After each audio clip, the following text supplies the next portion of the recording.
All right, we are live, and the New York Mets. We're wheeling and dealing, getting ready for a wild card, perhaps a divisional race, dare I say. A little spoiler for later.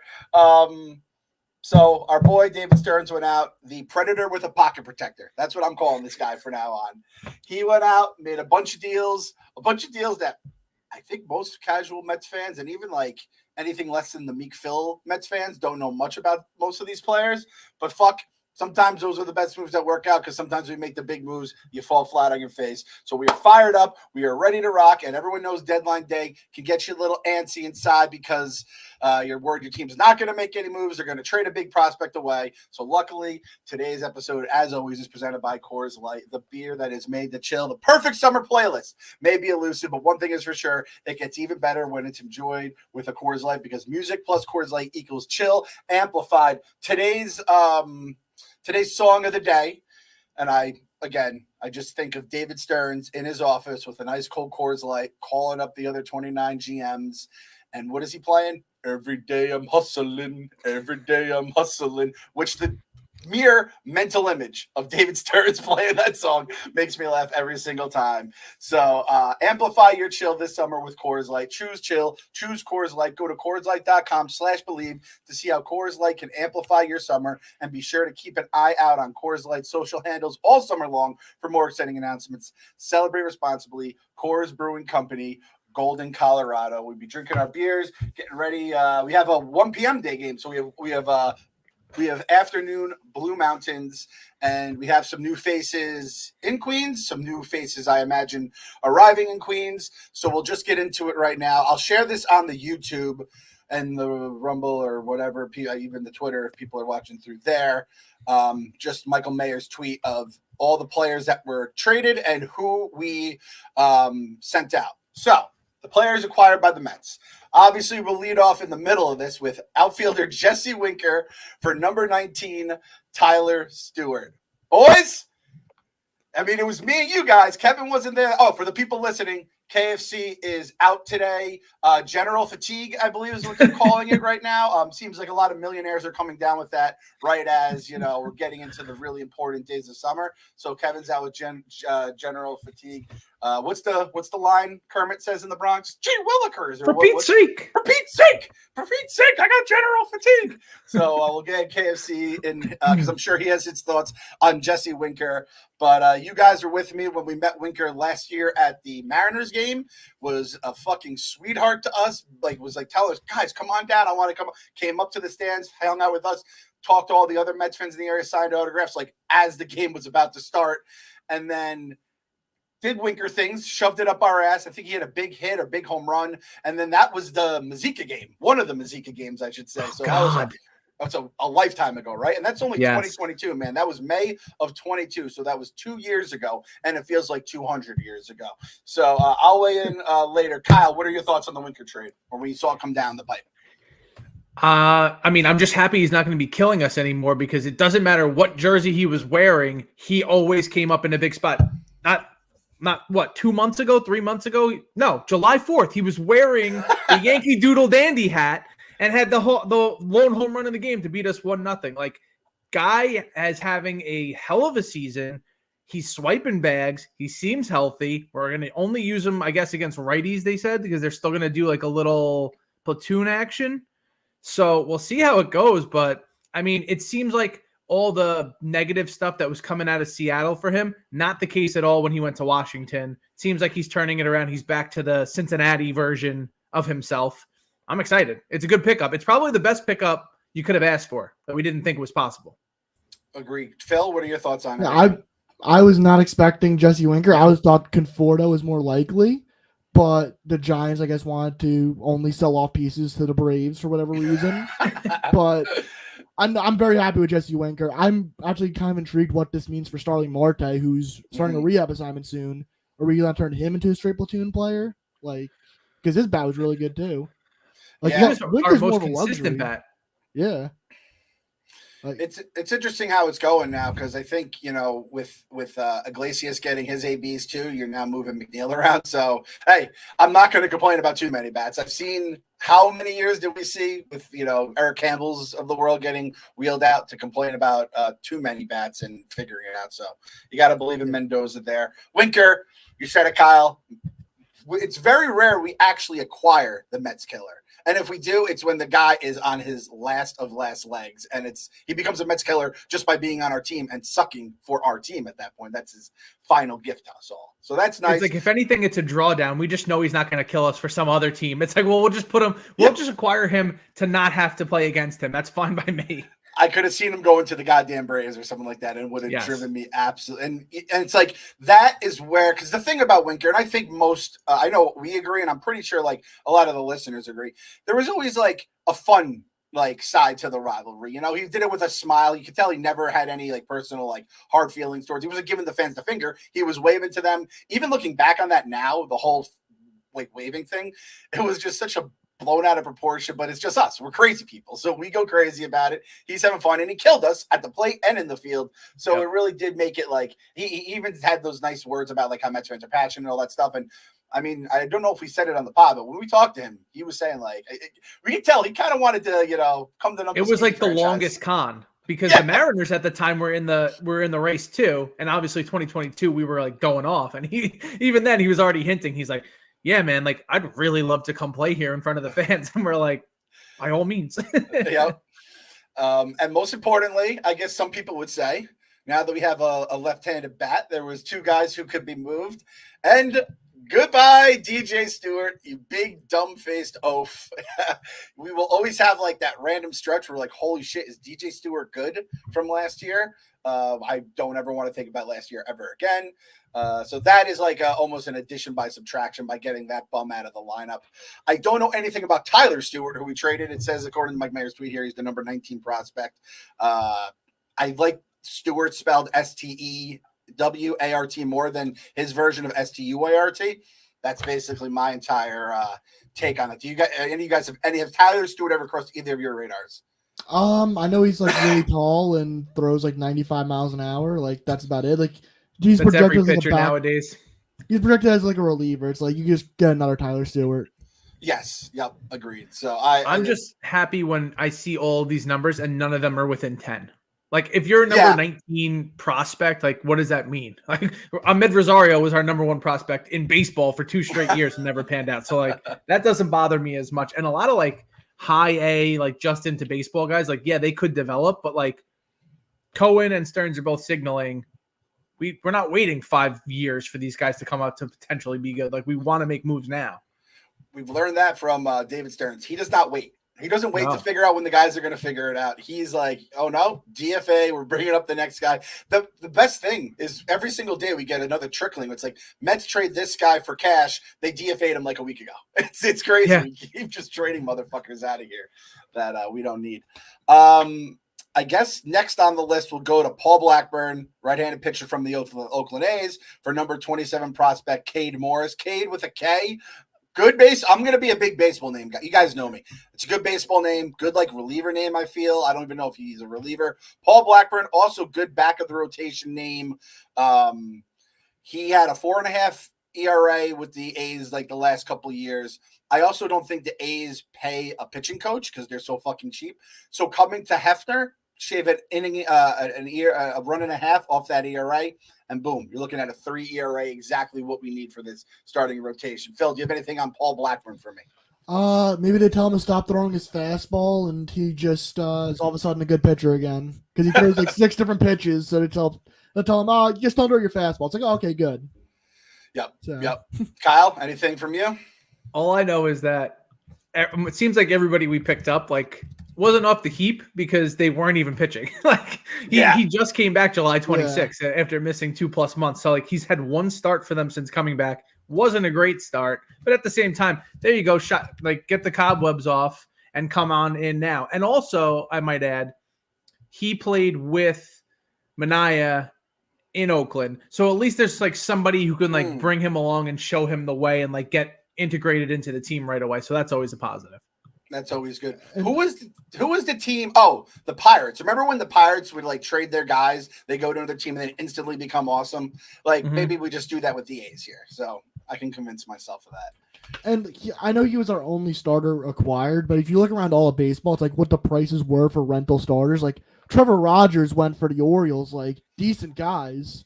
Now we have to deal with Norby in the NL East now. Yeah. Like the fact that we got like a back end like rotation guy that like his numbers aren't great, but like a 4 or 5 starter for basically nothing. Like teams are giving up more than just nothing for those guys this deadline, and it's not like a top guy moved. Yeah, this year feels like it's been trickling down every year since they added the wild card, like where it's been like less moves or like less like pop. But it seems like now the word is out around the league that it's just going to be a seller's market every single year now, which sucks because you're like cannibalizing the 1 or 2 teams that are definitely out of it, and they're just sitting there with their arms crossed saying, well, I'm not going to give up anything until you like empty the farm for it. So I'm glad with what we did, especially with like where we're at.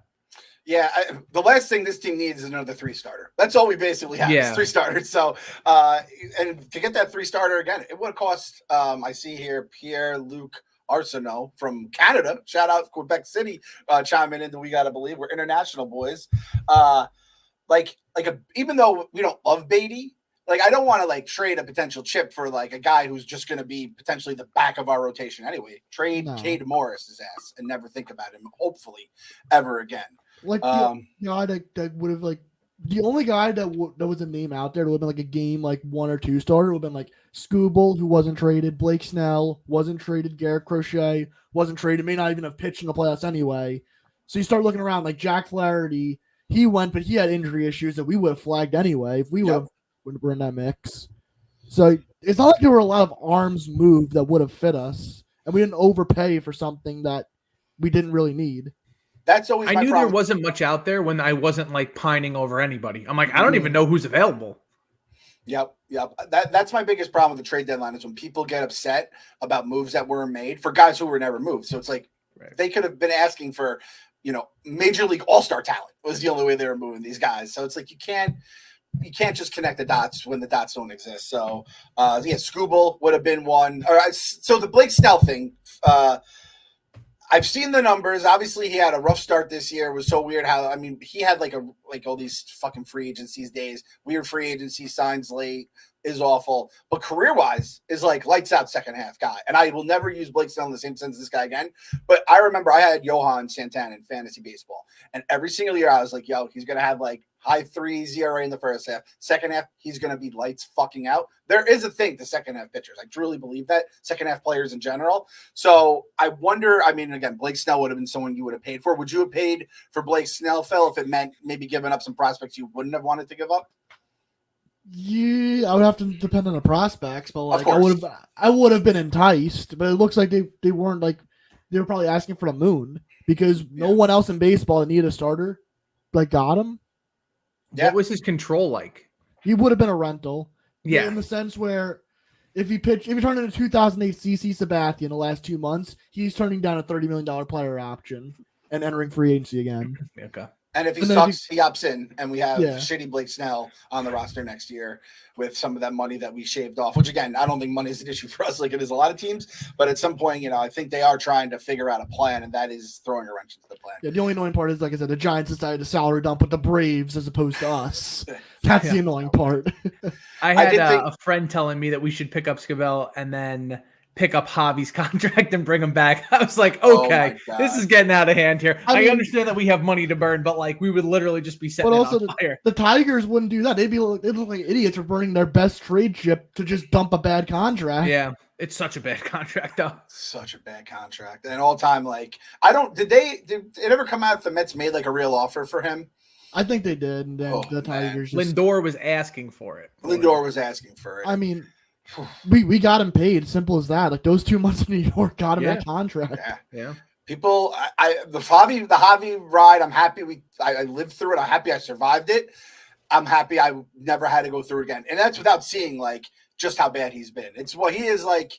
He's the new Chris Davis. When you see something with him, you're like, I have to watch this because I know it's gonna be something like awful or there's an awful stat associated with it. So very happy he's not here. He probably would kill the fan base by now. Next up, Ryan Stanek, I think, was like the first move out of a lot of these last minute ones to come out. Number 42, Rylan Thomas sent out for him. Traded with the Mariners were in a weird spot because they're in the race, but they're kind of like just making deals, I think, to like improve one part of their ball club for another. I think they were gonna DFA Stanek, I think, because he had an ERA of like 7 this month. Yeah, okay. But he got outs last night for us, so maybe he throws 98. He was part of the Astros the last. He got done years. dirty by Pete last night. You know, it's bad when my wife, who doesn't say anything about baseball, is like, "How the fuck did he not shovel that ball to him? Like, are you kidding me?" I'm like, "It's just lazy." And the Mets had interest in Stanek back in January, and I said, "It's like, oh, the pros is." Oh, he's an effective reliever for the Astros last 3 years. The cons is his last name's one letter away from Stank, and you know that would be Frank's nickname for him. And lo and behold, last night Frank tweets out Stank sucks. So he's a big boy with long hair, and I feel like that can go one of two ways. Like sometimes those guys when they stink, they feel like the biggest bums. But if you can harness that energy that comes with the big boy that has the flowing hair, that's when magic can happen. I tweeted it last night. He looks like a gas station attendant who's wearing the Noah Syndergaard hat giveaway with the hair in the back. Like the hair does not match his face at all. It looks like it's attached to his hat. Negative aura. great comp right there. Next up, so this one was the one I think that got the tingling sensation going. They acquired Huascar Brazoban for number 35 prospect Wilfredo Lara. They picked up Brazoban from the Marlins, and I saw the name, was like A+ name. That guy throws fucking gas. That guy's a big out, high leverage machine. Obviously saw him with the Marlins down in Florida. So you're like all excited about that. Then I went to his page and saw he was 34 years old and was like, the only time the Marlins get 34-year-olds is when they're like the Josh Bells of the world, you know, the guys, the veterans who are probably there and they're looking to move them or get 1 year of magic out of them. So I was a little confused about all that, I have to admit. So Phil, tell me about Huascar Brazoban. So he didn't pitch this year until June 1st because he has the visa issue where I think his date of birth was wrong when he signed as an international free agent. So he's listed as 34. Maybe he is, maybe he isn't. He throws hard. And we just need him to get outs these last 2 months. And if he's slow to come next spring, so be it, I guess. Worry about the spring next spring. I did not give. He's under contract till like 2028, so we're good. I don't know if you guys have any insight on this, but if there was a visa issue, which it's something that can be taken care of behind the scenes, do you think like a billionaire owner in New York is probably the one person who could probably sweep that stuff under the rug and make the impossible happen? I like to think so. That's just my 2 cents on it. Kyle, what do you think about our boy? I obviously low hanging fruit Huascar the Grouch was the first thing that came to mind. I don't love that too because then he's in a garbage can and relievers in a garbage can. We're used to that with the Mets. So that was my first thought of that. Trading him for a guy named Wilfredo. I mean, Fettuccine Wilfredo would have been elite if he came up. I mean, I've never heard of him though, so he can't be that great. He's Mike Mayer's 35th prospect. Yeah, that's when you know. He seems like our biggest get for the bullpen. Like he's the most proven. He's the guy whose numbers are like in line with like what we actually need, especially with like Nunez out. I see someone asking like Rally's out for the season. Drew Smith's done. Like we need help and we need arms. And I was a little concerned going back to Blackburn before we got him and they were stretching out Buto for no reason in a 15-2 game. I was like, are they potentially setting him up to go become a starter? Because he's been an X factor in the bullpen. So this seems like the one pickup that we got where like he's the one that we're banking on to cash in those like 7-8 innings appearances instead of Ottavino. And, let's be honest, I feel like a lot of teams this time of year, they're like, all right, we'll get our guy like that from the Marlins. The Marlins are always moving those guys, and whether or not they pan out is one thing. I had to also share this, too. I saw his Baseball Savant page shared on Reddit, and I'll tell you, boys, looks pretty fucking good. Whole lot of red there for our boy Brazoban. So that is the Baseball Savant of a guy with the last name Brazoban, and we have the little accent mark in there, or it's really coming. I mean, I'm not going to say the numbers like Mike Frances on the radio for the people listening, but just go look at his Baseball Savant page. And I didn't look at everyone else's. This is the only one I want to look at. That shit, a lot of red there, which is usually a good thing. And then the last one we had to talk about was Tyler Zuber was traded for number 34 on the prospect list, Paul Gervais. Who the fuck is Tyler Zuber? He pitched for Long Island Ducks earlier this season. We are made his way really. to the Tampa Bay Rays. Let me tell you, the Ducks are a quadruple A ball club, boys. Those are a lot of guys who are like trying to get picked up at the halfway point. I'd be much more comfortable getting that guy versus whatever else is out there. Well, see, Kyle, this is the only thing. I saw the Long Island Ducks in action last year on 4th of July when I was out in Pennsylvania. And we had like Rene Rivera playing for them. Ruben Tejada, I think, was on the team. Yep. So Daniel Murphy is an alum. Jackie Bradley Jr., who we just picked up in AAA now. Yep. So not everybody is in the same point of their career. So I'll come in with this with an open mind. But listen, this is the kind of shit that the Rays, if the Rays were doing it, we'd be like, oh, fuck, they're going to figure it out. Hell, if Stearns was still with the Brewers, we'd be like, oh, they're doing it again. This is the season. We're going through it right now, granted with like Grimace and all the weird typical Mets shit, Seymour Wiener, Rally Pimp, everything else. This is the season that I envision when I said 86 wins and play NL Central Brewers baseball. This is what the Brewers always are to me. And I'm granted they probably don't look exactly like this year's Mets team do, but I just feel like they just like, you don't think like, oh, fuck the Brewers. It's not like the Dodgers or the Braves or the Phillies even. It's like, oh, they won again. They won again today, yada, yada. And it just goes throughout the entire season.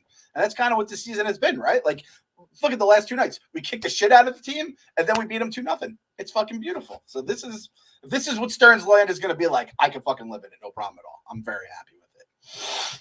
All right. So that basically wraps up the deadline, I believe. Phil, I wanted to ask your opinion. When you saw that the Braves picked up Jorge Soler, did you have like a mini heart attack? I had an inkling. I had someone tell me it's like the most secretive team in baseball is close to a deal. And my mind's like, oh, the Braves are probably close to signing someone. I thought it was going to be a trade with the A's or the Angels. I didn't think the Giants were going to be in full, like, at the time, I thought that they were just going to like stand pat in a way. Mm-hmm. But, I mean, it's just typical Braves shit. I mean, The baseball mind will tell you it's like, oh, Jorge Soler hasn't been that good this year. The Braves had to put him in the outfield where he hasn't played all year. He's not very good. But then the reality is going to hit you. It's like, oh, it's just going to go to the Braves, start hitting better, and start actually play outfield and like be good. So, it's just very frustrating. It's kind of like Jazz Chisholm going to the Yankees, and you're hearing like, oh, is he going to fit in the clubhouse? And you're like, I think he'll be fine, but fuck, like, maybe something will come up, and he's just hitting home runs every time I turn around. Yeah, you're just like, God fucking damn it. Oh, Dinas asked us in the chat here, Phil. Are you on the point now where you will give a standing ovation when you read anywhere you are? It's like the hardcore belt in WWE. Yes, I will give a standing ovation if I see I'm not even going to get DFA'd, which it could be today. I mean, we just got all these fucking arms. Who like we have to? There's no one else to like send down. There's really not many. We have moves. Tyler Zuber got option to AAA, so not gonna see him for a bit. Brazoban's activated. Matt Gage was sent to AAA. Oh, my Sienna guy! They fucking sent my Saint down. God, we didn't even get to see him pitch. Didn't even get to see him pitch. I'm wearing my Sienna shirt too. Youngins double order, man. We have 2 lefties in the pen: Danny Young and Alex Young. Oh my God. Brooks Raley, you son of a bitch, could really use you right now. Anything else from the deadline you guys wanted to touch on? It was kind of it was like a quiet, but it had some shit. It had a couple like bumps, and I'm like, oh, Jazz Chisholm getting moved was unobjectively a cool fucking thing. It was cool, but he also like saw it coming too. Like they were rumored to trade him for like all season. Yeah, I just didn't know if the Yankees had the balls to actually make a move like that. That was the thing. Kyle, was there anything that you wanted to point out about the deadline? Or I thought it was all right? Yeah, it was. Again, there was no like huge like Cespedes at the final minute type of thing. And I'm not just saying for the Mets, for like anybody really. It didn't seem like the people that got moved you thought were going to get moved. Maybe not like the destinations you were thinking, but there was no surprises. There was no like, I don't know. It's just the third wild card's making it very weird. Like it's making the season itself weird, and it's making the trade deadline weird. And I don't think that they were anticipating that necessarily when they added it. They wanted more people, like teams in the hunt, but it's a lot less movement. Like it's kind of reverting back to the days where like players would have to wait for the offseason to finally find like a new team to go to. So I think that's where we're headed.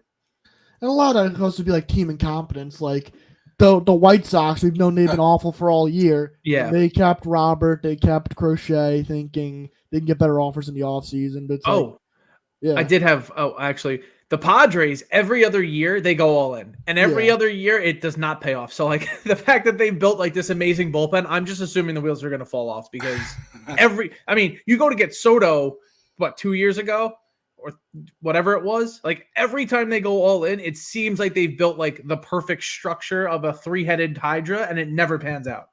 And that's the first year the 3 wild cards was Juan Soto got moved. Yeah. We're like, oh, maybe it won't make a difference. Yeah. And these next 2 years, like last year, the biggest names were our guys, Scherzer and Verlander. Right. But and this year, the biggest names like what? I guess Jazz Chisholm, Randy Arozarena. Like, oh yeah, he got moved too, Randy. I forgot about that. Yeah. Randy was just like well before like the deadline, so it's like not like too much hype. And you feel like, again, when those Rays guys, when they outstay their welcome, it's like, all right, we're shipping you off for a bunch of young guys that'll be here and we'll be paying pennies for a very long time. Did you guys see he hung out in the stands after the game and like watched the Rays game? Tampa Bay Rays fans don't even go to the games to watch him. I couldn't believe a player who just was told we don't want you anymore hung out there with his family. Unless they had already bought the tickets and were like, fuck, like better than just going home and like having to chase the kids around in the house. The Rays have only paid one player, and he's on the lam, as far as I know. I don't even know where he is right now. Yeah, it's like I don't want to know where he is. Yeah. Yes, that is true.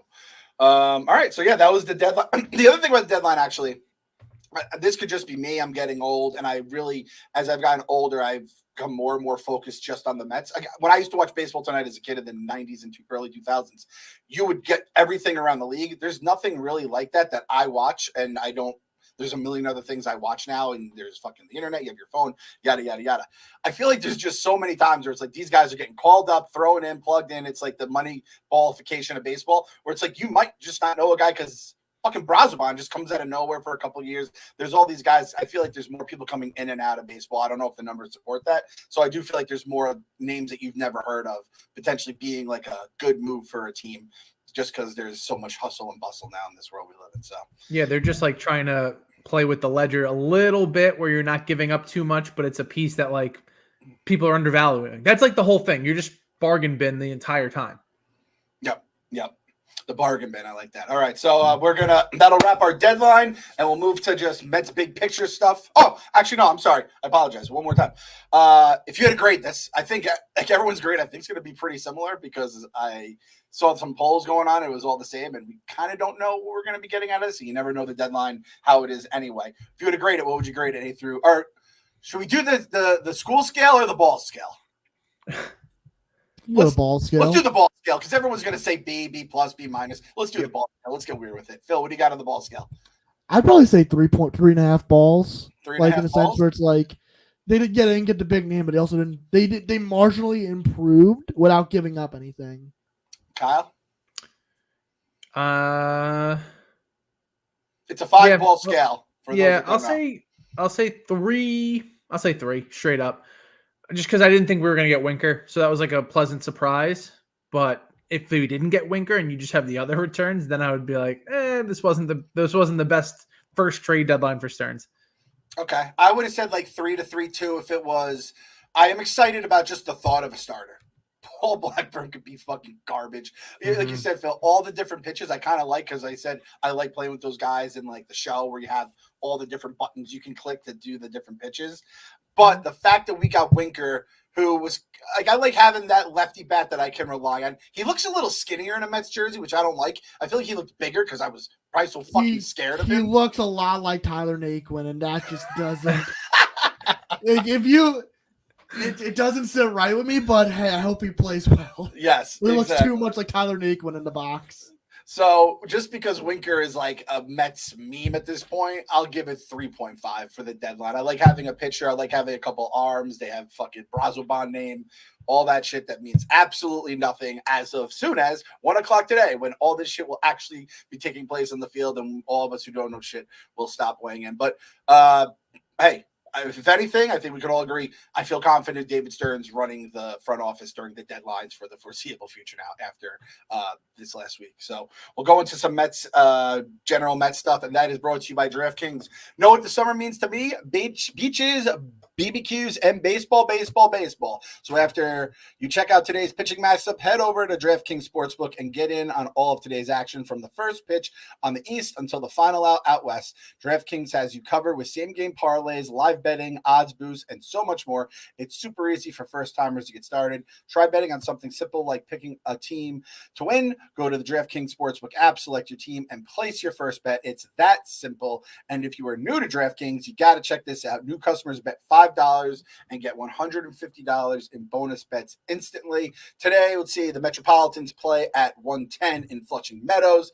And, the Twins are favorites on the money line right here. Minus 120. Pablo Lopez on the bump for them against Severino, who's plus 100. So, nothing too crazy there. So download the DraftKings Sportsbook app now and use code BELIEVE. That's code BELIEVE for new customers to get $150 in bonus bets instantly when you bet just $5 only on DraftKings. The crown is yours. And I got to shout out our boy Zach from DraftKings. He came to Barstool the Ballpark. We had a great Barstool the Ballpark on Saturday. Everything was perfect except for the result. Typical Mets life, right? And he had some good numbers for me. So this is a little bit of the numbers never lie for you guys. The numbers never lie segment, we'll call it. Zach said the Mets have taken in the second most handle, which is money, to win the World Series, NL, and NL East since the All-Star break. So people are loving the Metropolitans right now. Francisco Lindor, who I have been told multiple times as recently as this season is not good. He is the most bet player to win the NL MVP since the All-Star break. The Mets went from World Series at plus, is that 2,000 or 20,000? Okay. Plus 20,000 World Series on June 11th, which, hey, let's be honest, it's probably about right, to on July 31st today, plus 5,000. Pretty nice. That's shrunk a little bit. The NL, just winning the NL from plus 11,000 to plus 2,000. NL East plus 25,000 to plus 2,200. Oh, we're coming for you, Philly. And then Francisco Lindor, the player who may or may not be good. The jury's still out on him. Plus 10,000 MVP on June 11th when he was probably batting like 200 to plus 1,000 on July 31st. And I imagine that's just a product of some of the monsters that are in the NL as Francisco Lindor. So those are your numbers never lie stats of the week. And we'll get into some Met stuff. Before we go into what's going on presently and in the very near future, split against the Braves. I wanted more, boys. I really just wanted 3 out of 4. And it was right there for the taking. Barstool the Ballpark, I said, all right, listen, we're at Barstool the Ballpark. Not meant to be. It is what it is. But, hey, we come out Sunday, we win. That's 3 out of 4. And they just couldn't do it. But, again, anytime it's just not paying with the Braves, I consider that a win, as sick as it sounds. Now that they're in the rear view, that's it. Yeah. We have 2 more games against them for the season. They are God. nothing. 3 more 3? games. All Did they in add one? Atlanta. No, it's 3. We're 5-5 versus them. Oh, so 3 more. Yeah. But like at the end of the day, I don't even. What does it really matter if we win the first wild card or not? Like, if we make the playoffs, it's found money. Like we didn't think we were going to be here anyway. I don't give a shit whether or not it's the home. You still get a home game, right? If you're the 2. So I don't understand like really what the draw anymore is for that. You only get the home games if you're the first wild card. 2 plays 3 now. No, for the 4. You play the division. The old way. 4 plays the 5. Yeah. Yeah. I still don't 4 care. plays the 5 and 3 plays the 6. I don't care either. No, we played better on the road anyway. So Yes. I saw what San Diego did to us in 2022. I don't give a fuck about home field advantage anymore. Yeah. I like having like last licks or whatever, but other than that, I couldn't give. It's just if you get into the playoffs, you have a chance. That's all we've seen the last however so many years. Yep. And yeah, so I'm not going too crazy, and I don't know how to phrase this the right way to not seem like I don't know how to say dick, but like this season is the ultimate. This is like the biggest found money season as a Mets fan I think I've ever had, because every single Mets fan I talked to was like, I am so just out and down about 23 was so fucking miserable. 24 started so miserable, and it's like, hey, anything that happens is a win here, and some big purple beautiful man creature threw out the first pitch and we just started winning games nonstop. anything that happens the rest of the way, I'm just considering blessed. I'm not gonna, depending on what happens, I can't say I won't be like depressed by the end of the season if they don't win the World Series. But man, it just feels fucking like this is truly house money, and this is what you want, man. This is what the Diamondbacks had, once upon a time, and I do think that shit is good. The one thing out of the Brave series though that came out of it that really, really just fucking sucked was Kodai Senga looking fucking awesome. And this trade deadline, I think, looks completely different if we have Senga as the ace, right? And you're just like, oh, well, we have our ace. We have these, we have the mid Targaryen dragon symbol. Like, we have those 3 threes that are just dragons, but they're not even they're like the cross-eyed dragon. But Manaya pitched fucking awesome last night. Quintana, Severino, I have faith in them. But it would just look so much harder if fucking Senga was there out front of it. Blackbird or whoever the fuck is picking up the rear, move McGill to the bullpen. Please, God, I had to watch that guy live at Barstool at the ballpark. So that was it. It looked much worse than I thought that was like seasons potentially ending or career ending. And in the end, it's, I wish they were more like the Knicks front office where it was like, oh, we're going to test, we're going to see what happens. And then by the trade deadline, then you could say, oh, he's out for potentially the rest of the regular season. But Kyle, what was going through your head? Because I saw Phil's text message as soon as it went down in real life.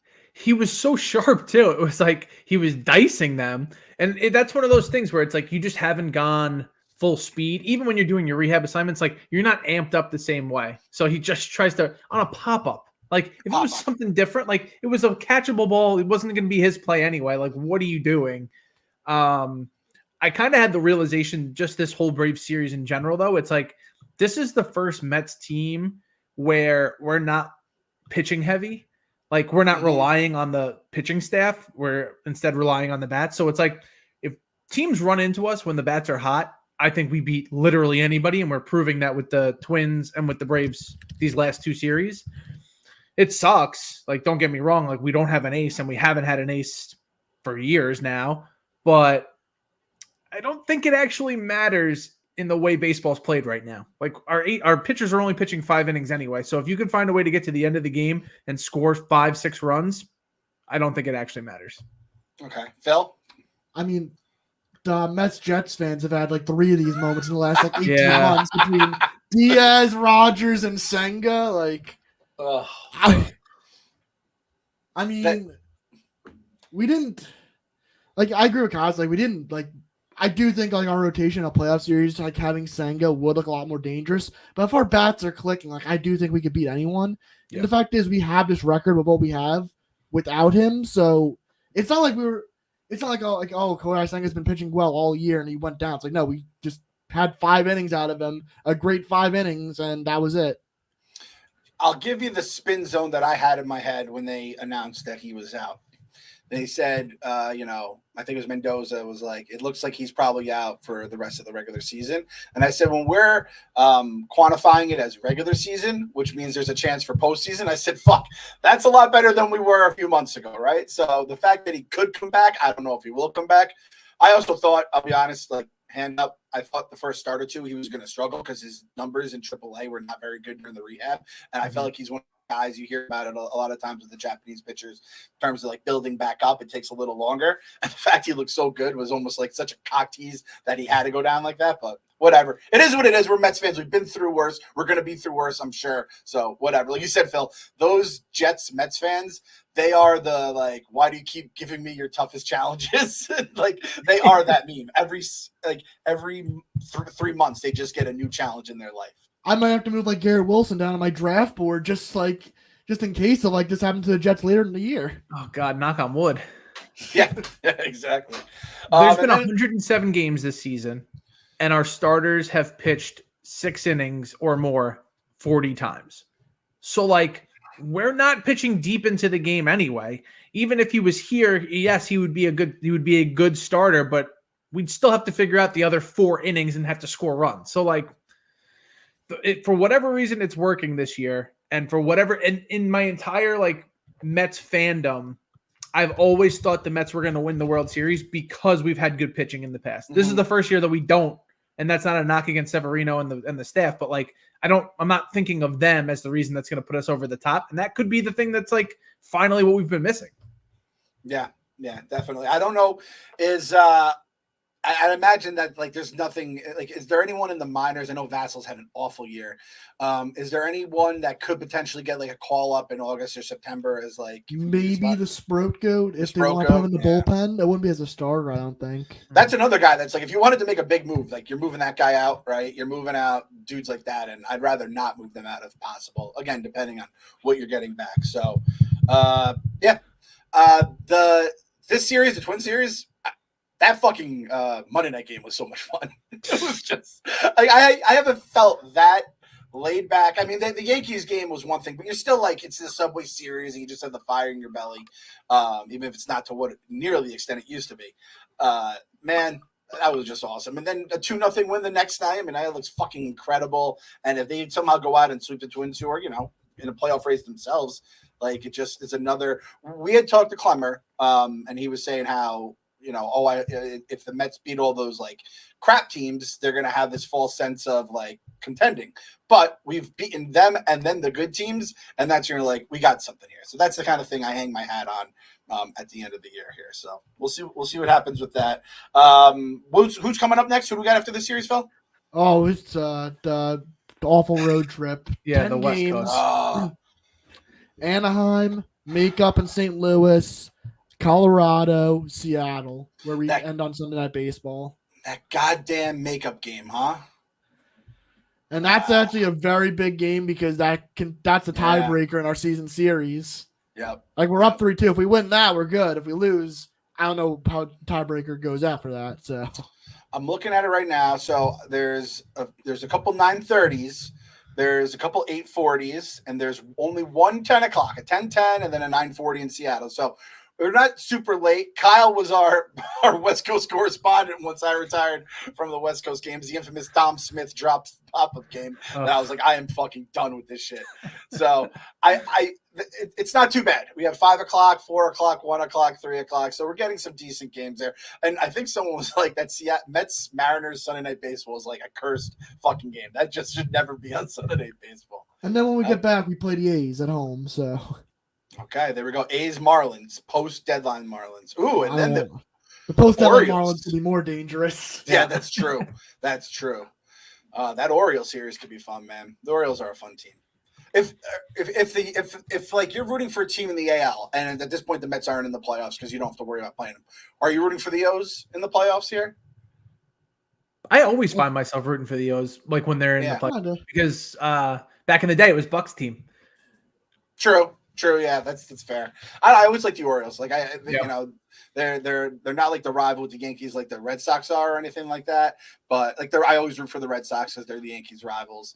I don't really know. There's no one in the Central I really like. The West, nah. I mean, the Mariners are like. Again, they're kind of like our sister franchise, but I think it got kind of nasty with their fans a couple years ago. So I don't really know how much I can. I have nothing but love in my heart for the Astros too. Yeah. So the Astros, I'll always be rooting for them. Those guys saved. They'll probably somehow be in the ALCS after giving up like three awesome players for Yusei Kikuchi, who has like a 7 ERA in his last 12 starts. They'll somehow find a way. Dude, I had Kikuchi in fantasy, and I was like, all right, I dropped him, picked him up, and then dropped him. Like, this guy fucking stinks. And then I saw he gets traded. I'm like, what the fuck? But that goddamn pitching machine there, right? They're going to put him in the machine and spit him out, and he'll be just fucking. Well, that was when Verlander came here. He was like, what the fuck are you guys doing? Like, I want advanced numbers of what pitches to throw, and like you guys are behind the curve, like you need to catch up. Seems like we did this season, by the way, because Sevy's been the biggest benefactor of that because his pitching's been great. But like Verlander made it very clear that their numbers versus our numbers department is like night and day. So it's nice to see us come along a little bit. But I also wanted to mention, I saw right before we jumped on, I'm going to be watching obviously We're the Most Compelling Story in the National League because we've cut the Phillies lead by 10 games over this run. So we're in their rear view. I'm sure we have like 13 more games against them or some like crazy number, right? Seven. Okay. And then on the flip side, the team I'm watching in the AL is the White Sox because I want to see if they lose as many games as possible. What are they on pace for? Do we know? It was like 122 before last night, which would be the record. And do we want the 62 Mets to fall? I mean, it's like I kind of love it and I kind of hate it at the same time. Maybe when it falls, that's the thing that clears us for breaking this fucking malaise. Obviously, they've or won maybe 2 World seeing someone Series. like White Sox Dave be like, "Oh yeah, root for the worst team in the history of baseball." Oh man! All right, so I think that's about it. Obviously, that the West Coast trip coming up, so that's going to be a pain in the ass, but hopefully it's not too crazy. Anything else you boys had to add for anything? I mean, it was kind of a wacky week with the trade deadline and everything else. Shout out to everyone who came to Barstool, the ballpark. It was a blast. Definitely getting more and more. Barstool, the ballpark's filling up more, and so is the stadium. It's like the team's good again. So it's crazy how that works, right? And if you want to come out one- to the next one, August 17th. August 17th. So yeah, we'll be drinking there, living the good life, and at the end of the day, gotta believe. Gotta believe.